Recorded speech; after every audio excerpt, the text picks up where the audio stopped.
Donald Trump world wide గా ఈ పేరు తెలియని వారంటూ ఉండరు. కాంట్రవర్సీకి ఈ పేరు కేర్ ఆఫ్ అడ్రస్.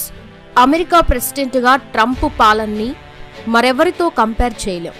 తాజాగా అమెరికాలో ఎలక్షన్ వేళ ఈ పేరు మార్మోగుతోంది. ఇప్పుడు ప్రపంచమంతా అమెరికా ఎలక్షన్స్ గురించే చర్చిస్తోంది. ఎందుకంటే డొనాల్డ్ ట్రంప్ ఈ ఎలక్షన్స్ లో మరోసారి బరిలోకి దిగాడు. ప్రత్యర్థి కమలా హ్యారిస్ పై ఘనమైన విజయాన్ని పొందాడు.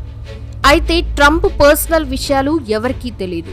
డొనాల్డ్ ట్రంప్ ఫ్యామిలీ బ్యాక్గ్రౌండ్ ఏంటి, సెలూన్ షాప్ నడిపే ఆయన అమెరికా ప్రెసిడెంట్ వరకు ఎలా ఎదిగాడు, ఎన్ని పెళ్లిళ్లు చేసుకున్నాడు, ఎన్ని లవ్ అఫైర్స్ నడిపాడు, ఎంతమంది పిల్లలు, లైఫ్ స్టైల్ ఎలా ఉంటుంది, ఎన్ని కోట్ల ఆస్తులున్నాయి, బిజినెస్ మ్యాన్ అయినా ఆయన పొలిటికల్ ఎంట్రీ ఎందుకు ఇచ్చాడు, ఇలా డొనాల్డ్ ట్రంప్ గురించి మీకు తెలియని ఎన్నో ఇంట్రెస్టింగ్ విషయాలు తెలుసుకోవాలంటే స్కిప్ చేయకుండా ఎండ్ వరకు ఈ వీడియోని చూడండి.